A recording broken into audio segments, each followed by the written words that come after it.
Bonjour à tous et bienvenue dans l'heure de la vérité, votre rendez-vous de réflexion et de décryptage. Aujourd'hui, nous abordons un sujet que beaucoup pensent connaître, mais qui cache en réalité une confusion importante. Doit-on dire Pâques avec S ou sans S? Et vraiment, les deux disent une même chose. C'est ce qu'on va comprendre avec le docteur Clyde que nous allons recevoir tout à l'heure. Bonjour docteur. Bonjour ma précieuse sœur. Comment allez-vous? Bien par la grâce du Seigneur, merci. Et vous-même? En tout cas, Dieu fait grâce. Voilà, c'est un plaisir de vous avoir encore sur ce plateau de l'heure de la vérité. Le plaisir est partagé. Merci. Nous avons un sujet vraiment qui fait débat. Exactement. Et surtout que certains qui croient à la célébration de la Pâque avec S, comme résurrection, et il y a d'autres qui n'y croient pas. Oui. Donc, c'est autour de ça que nous allons nous entretenir. Okay. Déjà, dites-nous la différence qui existe entre les deux mots. Pâques avec S ou Pâques sans S.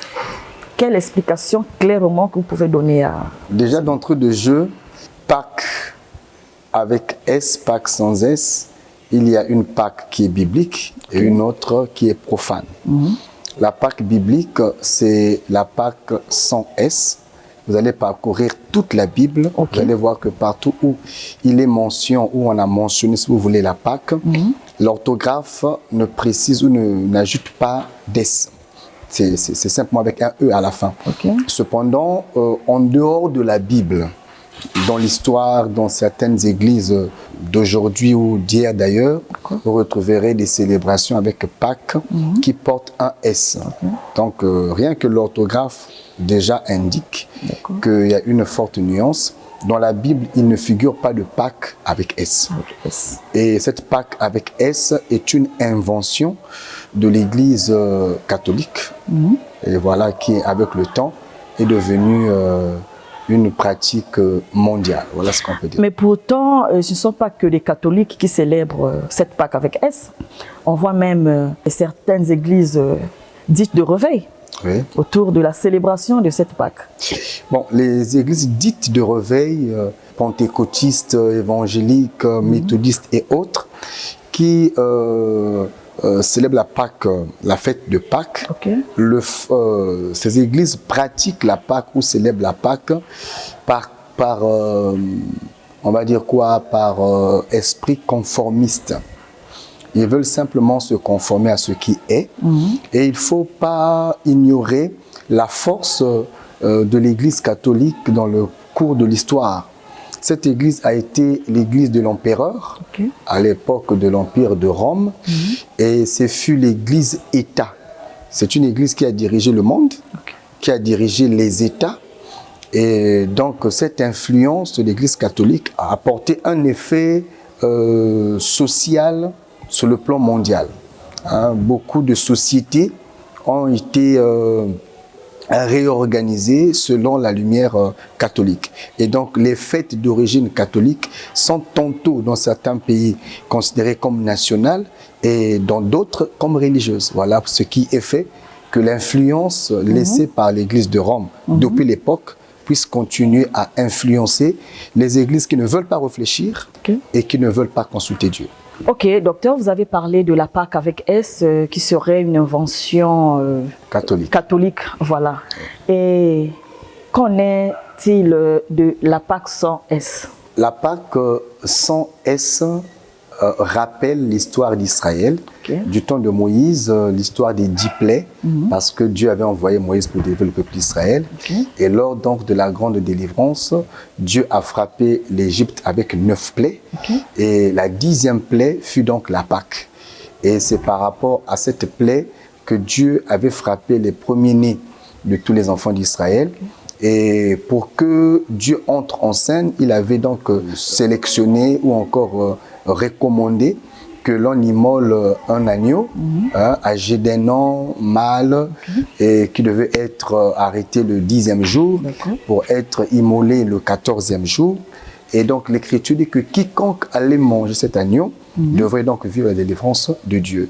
Et donc, à la fin de cette célébration nocturne, au milieu de la nuit d'après l'Écriture, Dieu va donc délivrer le peuple d'Israël. Et en délivrant le peuple d'Israël, le Seigneur recommandera par Moïse au peuple d'Israël de célébrer chaque 14 du mois de Nissan, qui est le premier mois du calendrier juif, la célébration de la Pâque. Donc depuis lors, les Juifs commémorent la délivrance de leur peuple sous la domination égyptienne par mandat du Seigneur. Et chaque année, quand nous arrivons au 14e jour du mois de Nissan, les Juifs, naturellement, comme au Congo, nous célébrons le 13, 14, 15 août. Ça nous rappelle notre indépendance. Les Juifs aussi, le 14 du mois de Nissan, appelé Pâques, leur rappelle leur délivrance, tout simplement. Donc c'est une fête juive, historiquement juive, et qui n'a pas de lien avec les nations. Donc c'est une fête juive qui se célèbre la nuit, c'est ce que vous avez dit? Exactement. Jusqu'à ce jour, les Juifs célèbrent leur Pâques la nuit. Là, vous parlez des Juifs. Maintenant, aujourd'hui, là, nous qui, bon, peut-être les églises qui suivent cette tradition-là, célèbrent-elles cette date aussi la nuit, comme vous avez dit? Les églises, logiquement, devraient se conformer à ce qui est écrit. 1 Corinthiens chapitre 5, verset 7, l'Écriture dit « Christ, notre Pâque, a été unie. » En Christ, la Pâque devient tout un homme. La Pâque n'est plus une date à célébrer, à commémorer. La Pâque n'est plus un animal à immoler. La Pâque n'est plus une observation rituelle et traditionnelle, comme cela est le cas pour les Juifs. Mais pour ceux qui sont en Christ, la Pâque devient tout un homme. Comment? D'abord parce que la Bible dit que Christ, notre Pâque, a été immolé. Ça veut dire que pour nous, la Pâque, c'est Christ. Nous n'avons plus à attendre une date pour aller prendre un animal à immoler, mais la personne de Christ est pour nous, de façon suffisante, la Pâque. Dans l'épître de Paul aux Colossiens, l'Écriture dit que personne ne vous juge au sujet des fêtes d'une nouvelle lune, Pâques, etc. Car cela était une ombre et le corps est en Christ. Si la Pâque observée par les Juifs était une ombre, ça veut dire que ça typifiait, ça présentait des images qui devraient trouver un accomplissement prophétique dans la personne du Christ un peu plus tard. C'est ainsi que nous expliquons. La Pâque devait être un agneau. Il fallait arrêter un agneau âgé d'un an, un agneau mâle, sans défaut. Et cet agneau devait être immolé entre les deux soirs, le 14e jour. Entre les deux soirs veut dire 15 heures, le 14e jour. Et devait être mangé dans la nuit. Et quiconque devrait manger cet agneau-là, et qui devrait recueillir le sang de l'agneau pour l'appliquer sur le linteau et les poteaux de sa maison, devait être épargné de tout châtiment de la mort qui allait frapper. Or, l'agneau dont on parlait était venu ôter le péché du peuple d'Israël en Égypte pour que le peuple soit rédempté. Quand Jésus vint après son baptême, Jean le Baptiste nous a présenté Jésus comme étant l'agneau de Dieu qui ôte le péché. Or, l'agneau de Dieu qui ôte le péché, c'est cet agneau qui était descendu ou qui a été suscité la nuit où la Pâque devait être célébrée. Vous voyez? Et Jean dit que Jésus, ou encore le Christ, est l'agneau de Dieu qui ôte le péché du monde. Et nous allons vérifier dans l'histoire de la Pâque, l'agneau devait être un mâle. Jésus était mâle. Devait être sans faute et sans défaut. Jésus était sans défaut. L'agneau devait être âgé d'un an. Jésus était prophétiquement, je veux dire le Christ, était prophétiquement âgé d'un an. On pourra expliquer ça dans la suite du temps. Et vous remarquerez qu'on ne s'arrête pas là. Mais nous allons aller plus loin Plus loin, c'est que l'agneau devait être immolé entre les deux soirs. Entre les deux soirs veut dire 15 heures. Okay. Et quand Jésus était en train de mourir, il est mort à 15 heures. C'est à 15 heures que le Christ expira. Okay. Et l'Écriture dit, de la 6e heure à la 9e heure, il y eut des ténèbres sur toute l'étendue de la terre. Quand il y a des ténèbres sur toute l'étendue de la terre, la terre devient une nuit. Ça devient un soir, n'est-ce pas? Et Jésus expire vers 15 heures, le jour redescend, revient, mais un peu plus tard, vers 17 heures, il va encore faire nuit. Le soir va encore tomber. Et vous concluez avec moi par là que Jésus expira entre les deux soirs. Et l'historique de la Pâque disait, lorsqu'on va manger l'agneau, on mangera l'agneau pascal sans toucher et sans briser les os de l'agneau. Donc, on mangeait l'agneau en général sans toucher ni briser un des os de l'agneau. C'est ce que le rituel pascal précisait. Et quand Jésus est mort, les Juifs allaient venir, les Romains, briser les os, vous voyez, devaient briser les os des brigands pour qu'ils meurent vite et qu'on leur fasse descendre, parce que garder le corps sur le bois allait maudire le peuple. Lorsqu'ils vinrent, ils ont pris le brigand qui était à côté, on a brisé ses os. Vous voyez, lorsqu'on arrive auprès de Jésus, on se rend compte qu'il avait déjà rendu l'esprit. Et la Bible dit, cela était arrivé afin que s'accomplisse ce qui avait été écrit dans les prophètes, qu'aucun de ses os ne sera brisé. Or, la prophétie qui recommande, ou qui disait qu'aucun des os ne devait être brisé, c'est la prophétie qui prend naissance depuis la Pâque. Et donc, tous ces éléments, et ce qu'on pourra ajouter, viennent attester que Jésus est le véritable, je veux dire le Christ, est le véritable agneau de Dieu qui devrait mourir pour ôter le péché du monde. Et quiconque est en Jésus, en Christ, aujourd'hui, il n'attend plus une date à célébrer, mais chaque jour que Dieu fait, il célèbre le Christ en qui il est, et il célèbre aussi le Christ qui est pour lui une Pâque. Voilà ça veut dire que si on est en Christ, on n'attend pas une date de célébration, mais on le célèbre tous les jours parce qu'il est en nous. Exactement. Et quelle est donc l'erreur entre... Parce que Pâques avec S, on nous dit que c'est la célébration de la résurrection de Jésus. Maintenant, dans tout ce que vous avez dit au temps des Juifs, vous avez aussi parlé de la mort de Jésus. De l'agneau, oui. De l'agneau, voilà. Bon, maintenant, de l'autre côté, maintenant, s'ils ont pensé que non, voilà, au lieu de prendre tout ça et attendre la nuit, ils ont préféré que ce soit une célébration dont ils vont célébrer chaque année, juste pour, comme ils disent eux-mêmes. C'est-à-dire que célébrer la résurrection de Dieu, ce ne serait pas aussi une façon d'honorer ou de représenter ou de ressortir cette fête-là? Non, c'est une farce. C'est une farce parce que vous remarquerez déjà que si on veut célébrer la résurrection de Jésus, le jour où Jésus fut ressuscité est connu. Nous ne nions pas la résurrection du Seigneur, mais le jour de sa résurrection est connu. Jésus est arrêté un jeudi soir. Et il est mort le vendredi, donc le lendemain, le vendredi vers 15 h. Vous voyez? Et le jeudi soir où Jésus est arrêté, il était en train de manger la Pâque la nuit. Parce que la Pâque dans la Bible se mange toujours la nuit, jamais le jour. Si quelqu'un a un seul verset, là où la Pâque est mangée le jour, il peut nous apporter ça. La Pâque n'a jamais été consommée le matin. La Pâque, c'est une histoire du soir. On est étonné quand on voit les gens célébrer la Pâque le matin. On ne sait pas de... Là, ça devient un péché. C'est tout sauf la parole de Dieu. C'est de l'ignorance célébrée et c'est de la cacophonie biblique. Vous voyez? Donc, lorsque nous rentrons, Jésus, le jeudi, était en train de manger la Pâque la nuit avec ses disciples. Donc, déjà, il n'est pas mort le jour de la Pâque. Ça, c'est un fait. Il est mort le lendemain de la Pâque, le vendredi. Vous voyez?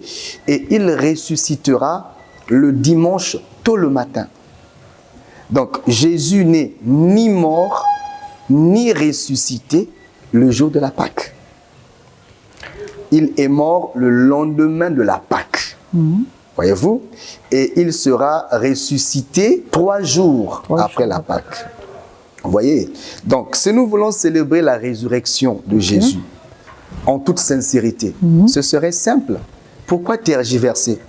Jésus est ressuscité un dimanche. Les dates, il y a les dates qui changent chaque année.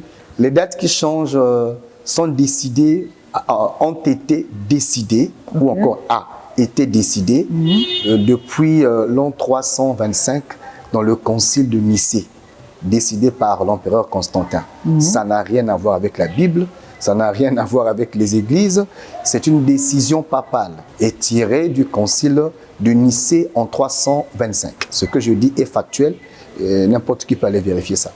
Oui. Donc déjà, Jésus est ressuscité 3 jours après la Pâque. Donc c'est simple. Si nous voulons fêter la résurrection, c'est très simple. On n'a qu'à se référer du calendrier juif. Et Jésus est mort le lendemain de la Pâque, donc le 15e jour du mois de Nissan, certainement. Et 3 jours après, donc, nous serons certainement le 17 du mois de Nissan. Tout simple que ça. Donc, si quelqu'un veut fêter la résurrection, c'est entre le 17 et le 18 du mois de Nissan. Ça n'a rien à voir avec le 14, voyez-vous.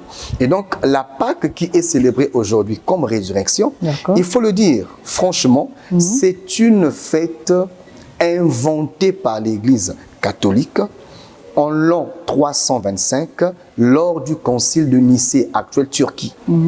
C'est en Turquie que cela a été décidé sous la sollicitation de l'empereur à l'époque Constantin. Donc ça n'a rien à voir avec la parole de Dieu.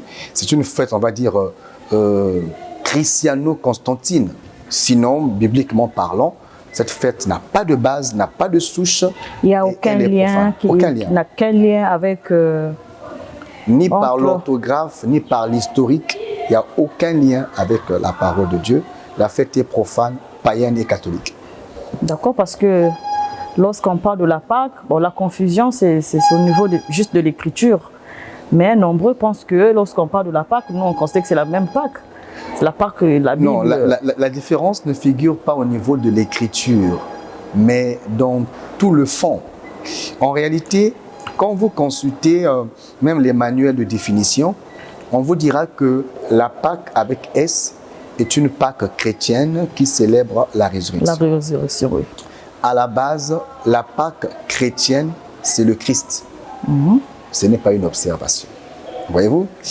Et à la base, cette fête avec S, aucun apôtre n'a célébré ça, aucun prophète n'a célébré ça. Elle est inventée en 325. Elle est inventée en 325. Ce que je dis est factuel. C'est l'histoire. C'est l'historique même de la Pâque avec S. Elle est décidée en 325 lors du concile de Nicée. Voyez-vous, concile impulsé par l'empereur Constantin à l'époque. Et de ce concile sortira beaucoup d'hérésies, comme la Pâque avec S, comme le culte de Marie, le mariage dans l'église. Il y a pas mal d'histoires qui ont eu vu le jour lors du concile de Nicée, en Turquie. Et lors de ce concile-là, vous remarquerez que la Pâque est décidée, mais la Pâque n'aura pas de date fixe. Parce qu'en réalité, ils n'ont pas voulu pointer la date de la résurrection que eux connaissaient. Voyez, ils ont en réalité supplanté la foi en insérant une fête païenne que les Romains célébraient bien avant. Parce que la fête de Pâques avec S est d'origine païenne. C'est une fête qui a été célébrée beaucoup d'années avant que Jésus ne naisse même. Il y a une divinité qu'on appelait Iostre, divinité adorée par les Babyloniens, par les Grecs et par les Romains, aussi par les Anglo-Saxons, donc le Royaume-Uni. Et cette divinité qui était célébrée était considérée comme la divinité du printemps. Hein? Et elle était célébrée pendant la période de l'équinoxe du printemps. Et cette divinité était célébrée pendant le tout premier dimanche qui suivait la première pleine lune, donc l'équinoxe du printemps. On considérait que l'hiver était une période morte, une période où il n'y a pas de culture, une période où il y a le froid, l'obscurité, tout ça. Et lorsqu'on quittait l'hiver, eux considéraient que la vie renaissait, considéraient que c'était la renaissance, la résurrection de la vie, tout ça là. Donc eux célébraient déjà un renouveau, une résurrection depuis cette époque-là. Voyez-vous, Christ n'était même pas encore né. Et cette divinité appelée Iostre adorait beaucoup les œufs. Ah, voilà pourquoi la question que je voudrais vous poser. Adorait beaucoup les œufs. Voilà pourquoi des œufs, des chocolats. Lors de la célébration de Iostre, en printemps, on s'offrait mutuellement des œufs colorés. C'était des œufs qu'on colorait. Et il voulait aussi, la divinité Iostre aimait beaucoup le lapin ou lièvre. Vous allez voir que pendant qu'on célébrait Iostre, les symboles de la fête furent des œufs, ou encore des lapins, ou encore le chocolat. Les chocolats. En fait, ce sont les œufs colorés, en forme de chocolat teinté, en fait. C'est ça l'historique. Et lorsque la foi chrétienne est venue, les Romains ont voulu conserver cette adoration de Iostre. Voilà comment. Comme ça parlait déjà d'un renouveau, ils ont fait un rapprochement avec la résurrection et ils ont inséré la célébration. Donc en réalité, ceux qui célèbrent, pensent célébrer la résurrection, sans le savoir, ils célèbrent Iostre. Voyez-vous? Et pour combler le tout, c'est la force anglo-saxonne qui a donné la base à cette fête-là. Or, les anglo-saxons appellent la Pâque par Ista. Ils appellent ça Ista. Qui veut dire? Voyez-vous? Donc, Ista, c'est la transportation de Iostre, le dieu du printemps, que les peuples profanes adoraient depuis toujours. Voyez-vous?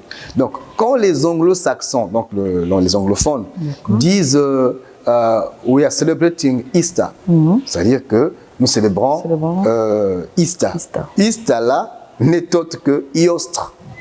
C'est le nom Iostre qu'ils ont reformulé en Ista. Ista, qui est une divinité. Qui est une divinité, celle du printemps, divinité de la renaissance, de la fertilité, de la reproduction. Voyez-vous? Et le peuple chrétiennement paresseux, qui ne veulent pas fouiller, qui ne veulent pas vérifier, qui ne veulent pas lire, voyez-vous, relaient une adoration que eux-mêmes ne connaissent pas. Ainsi s'accomplit ce que disait Jésus, vous adorez ce que vous ne connaissez pas, malheureusement. Et aujourd'hui, plusieurs adorent Iostre sans le savoir. Sinon, bibliquement parlant, la Pâque en anglais veut dire Passover, c'est-à-dire passer par-dessus. Pascal en latin, en français Pâques sans S, en hébreu Pacha, et en anglais Passover, c'est-à-dire passer par-dessus. Parce que quand l'agneau était immolé, quand l'ange de la mort venait frapper, là où il y avait l'agneau immolé, l'ange passait par-dessus. Et le mouvement de passer par-dessus a été retenu comme nomination de l'événement. Donc quand on dit Pâques, par origine, ça veut dire passer par-dessus. Mais les anglo-saxons, de moins en moins, parlent de Passover, parlent plutôt de Easter. Et ici, je mets à défi quiconque nous suit d'aller suivre les chaînes anglophones ou encore les chaînes occidentales. Vous allez voir que la Pâque n'est pas symbolisée par la croix de Jésus, ni par la résurrection. Vous allez voir des œufs, vous allez voir des lièvres, vous allez voir des chocolats, vous allez voir Easter, rien à voir avec Jésus-Christ et la résurrection. Une Europe qui de plus en plus devient hostile à l'œuvre de la croix. Une Europe, pour ne pas dire une France, qui aujourd'hui devient athée, renie Jésus, ne veut plus rien savoir de la croix et tout ça là, va avoir le zèle pour commémorer sa résurrection. Il faut réfléchir un peu. Il faut réfléchir un peu. Une France qui ne veut plus de la foi chrétienne, qui veut du wokisme, qui veut du sexisme, qui veut de l'indépendance, qui veut du droit de l'homme, de tout ce qui est contre la parole de Dieu, va fournir des efforts pour célébrer la résurrection. Il faut un peu de réflexion. C'est tout simple qu'il y a arnaque. Il n'y a rien à voir avec la foi. Mais malheureusement, le chrétien de ce siècle a une intelligence obscurcie. Ne veut pas réfléchir. Est très fanatique. Comment on ne veut pas réfléchir? Mais c'est simple. Tu lis la Bible, ça ne figure nulle part. Ça devrait déjà faire réfléchir quelqu'un. Dans la Bible, la Pâque, c'est l'immolation. Là-bas, on vous dit c'est la résurrection. Il fallait réfléchir. Et la Pâque figure parmi les 7 fêtes de Lévitique chapitre 23 à partir du verset 4. Ces fêtes sont appelées les fêtes au temps fixé. On appelle ça dans la Bible les fêtes au temps fixé. Il y a la Pâque, il y a la fête des pains sans levain, il y a la fête des prémices, il y a la fête de Pentecôte appelée la grande moisson, il y a la fête de trompette, il y a la fête des expiations et il y a la fête des tabernacles. Donc ça fait 7 fêtes qu'on appelle les fêtes au temps fixé. Ça veut dire que leur date ne varie pas. C'est des dates qui doivent être célébrées en des périodes fixes parce que ça rappelle une histoire.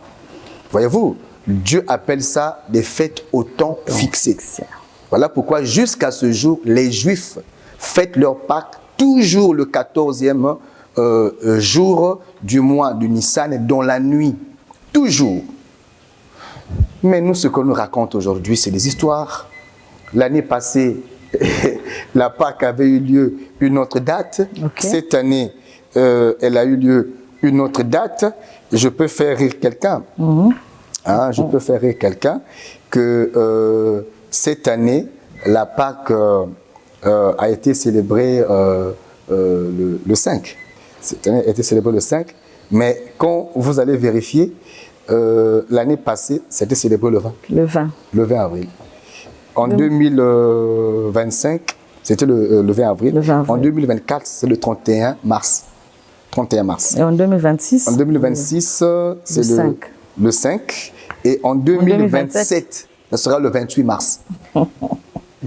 En 2028, ça aura lieu le 16 avril. Et en 2029, le 1er avril. Je peux faire rire quelqu'un. En 2035, la Pâque aura lieu le 25 mars. Vous voyez que rien à voir avec ce que les gens prétendent célébrer.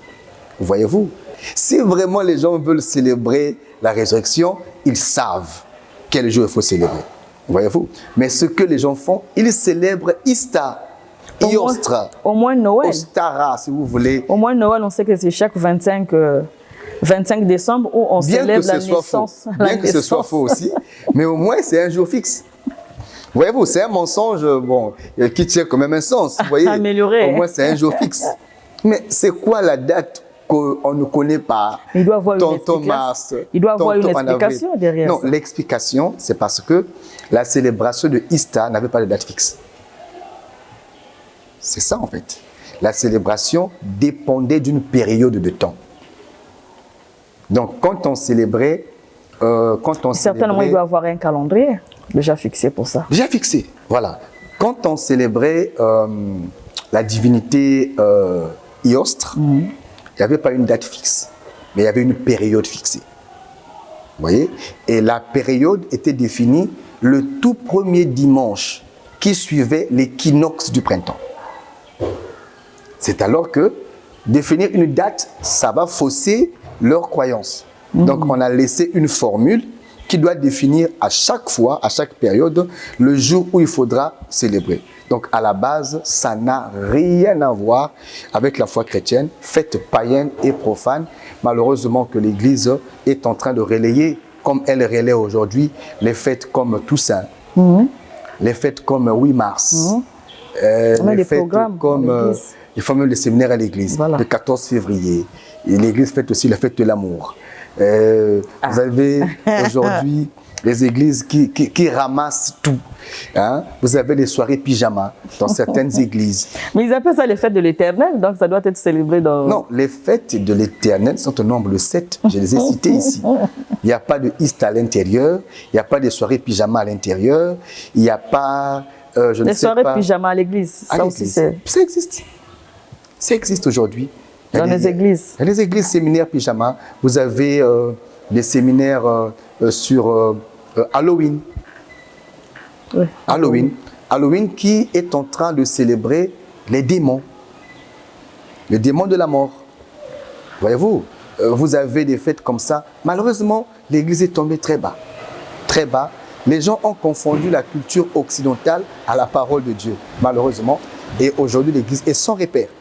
Sans repère, chrétien devient aujourd'hui un peuple qui ne fait plus d'efforts et un peuple fanatique, non de la parole, mais des croyances relayées un peu par-ci, un peu par-là. Malheureusement, voilà à quoi nous ressemblons aujourd'hui. Donc certains ont raison d'affirmer que la célébration de la Pâque avec S est vraiment, c'est une célébration païenne. C'est païen. C'est païen. Et tous ceux qui le font, je ne dirais pas qu'ils sont païens, mais ils célèbrent une fête païenne. C'est pas par ignorance ou ils sont... Certains le font par ignorance parce que certainement ils n'ont pas encore la lumière. C'est une fête qui est mondiale. C'est la Rome antique qui l'a rendue mondiale. Donc parfois on se sent dans l'obligation de la célébrer puisque c'est mondial. Il y a même des journées, la journée même fériée. Non, ce n'est pas parce qu'une journée est fériée que l'Église doit la relayer. L'Église célèbre ce qui est écrit, pas ce qui est public. L'Église est un peuple appelé hors d'eux. Oui, finalement, qu'est-ce qui se passe? L'Église est hors système. Si c'est un peuple appelé hors eux, oui. Parce que tout ça, même moi sur ce plateau, c'est un enseignement que je suis en train de... Est-ce que c'est des choses qui sont enseignées dans les églises? Parce que pour qu'on soit conscient, on doit être enseigné. Maintenant, si vous, les hommes de Dieu, oui. Dans les églises, vous ne nous enseignez pas ces choses. Déjà, l'homme de Dieu en face de vous fait l'effort d'apporter la lumière, que ceux qui écoutent fassent déjà un pas. C'est vrai que la vérité, d'après ce qui est écrit, sera de plus en plus étouffée, mais est-il est que le peuple a aussi quelque part une responsabilité. Comment? Mais celle de vérifier, les chrétiens de vérifier ce qui est écrit. Vous avez déjà quelque chose qui n'a pas de soubassement dans la Bible. Ça veut dire qu'il y a bien une explication qu'on donne par rapport à ça. Mais une explication faussée. Lorsqu'un père parle, lorsqu'un père vous explique, vous dit voilà, vous êtes obligé de suivre. Ce que j'aime dans les églises des saints, c'est que l'homme de Dieu, la parole de l'homme de Dieu ne fait pas la doctrine. La parole du pasteur ne fait pas la doctrine. C'est ce qui est écrit qui fait la doctrine. Elle est toujours vérifiée, c'est ça. Et quand le pasteur dit ce qui n'a pas de base dans les Écritures, le peuple a le droit de mettre entre parenthèses la parole du pasteur lorsqu'elle n'a plus d'assise dans ce qui est écrit. Parce que le pasteur est censé prêcher la parole. Voyez-vous, nous lui prêtons notre oreille, notre foi et confiance parce qu'il est censé répéter la parole de Dieu. Alors quand ce qu'il dit n'est plus la parole de Dieu, ah non, c'est comme quelqu'un qui viendrait pour dire voilà, nous allons faire un culte avec les machettes. Hein? Chacun vient avec une machette, on va couper les démons. Ben, déjà, vous voyez que ça devient une pièce théâtrale. Celui qui a un bon sens dans la Bible, ça ne figure nulle part. Les démons, on leur chasse par la prière, pas avec des épées, pas avec une machette ou avec un bâton. Vous voyez, à cet instant, un peu de bon sens, tu peux dire, ah non, ça devient du tout et n'importe quoi. Donc tout ça, c'est de l'hérésie, c'est de la fausseté. Et je plains tous ceux qui célèbrent ces fêtes profanes et païennes. Voilà, finalement, que faut-il retenir? Pâques avec S ou Pâques sans S? Et surtout, quelle est la vérité derrière ces termes? Je sais que vous avez déjà tout étalé, mais... Oui, la vérité dans ce qui est écrit. D'accord. La Pâque dans la Bible, c'est Premièrement, la délivrance d'Israël, opérée par un rituel pascal avec un agneau, le 14e jour du mois de Nissan. Et quand Jésus-Christ est venu à la croix, Jésus est venu accomplir tout ça. Voyez-vous, Jésus est venu accomplir la fête de la Pâque. Voilà pourquoi la Bible dit « Christ, notre Pâque, a été immolé ».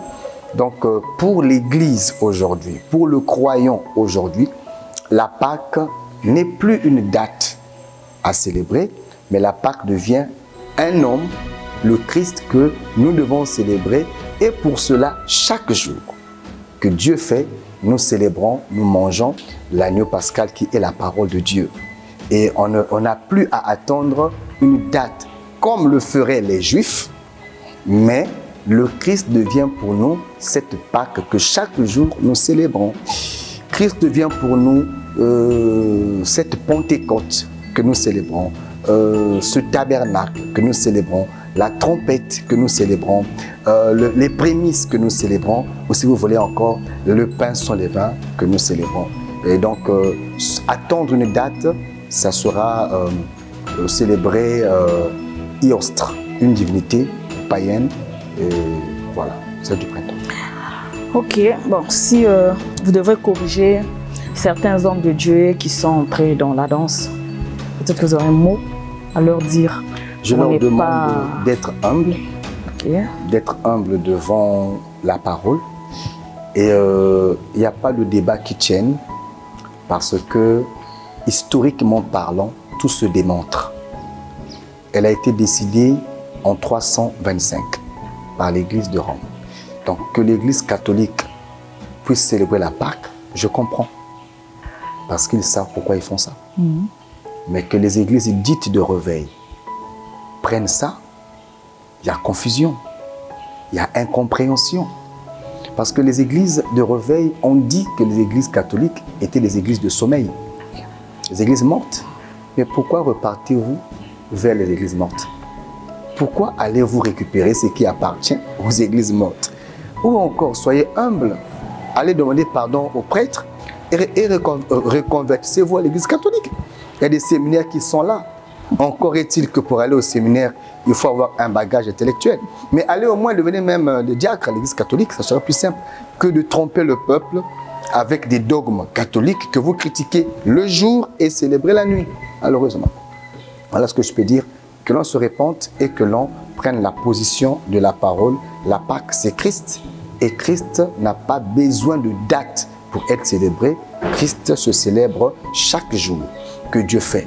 Et si quelqu'un a la pensée de célébrer la résurrection, je peux donc lui dire que Christ est ressuscité 3 jours après la Pâque. C'est simple. Merci, docteur, pour ces éclairages. Je vous en prie. Voilà, je n'ai plus rien à ajouter. Vous connaissez le principe sur ce plateau de l'heure de la vérité. Le docteur a parlé, il a donné les versets bibliques. Toi qui crois que ce qu'il a dit n'est pas fondé, ou peut-être vous avez d'autres arguments, les numéros sont là, appelez et vous serez reçus pour une autre émission, peut-être de recadrage, ou même si vous voulez le débat, vous en aurez. Pour aujourd'hui, nous nous arrêtons par là. Merci à vous tous qui nous avez suivis. À la semaine prochaine pour un autre regard. Shalom.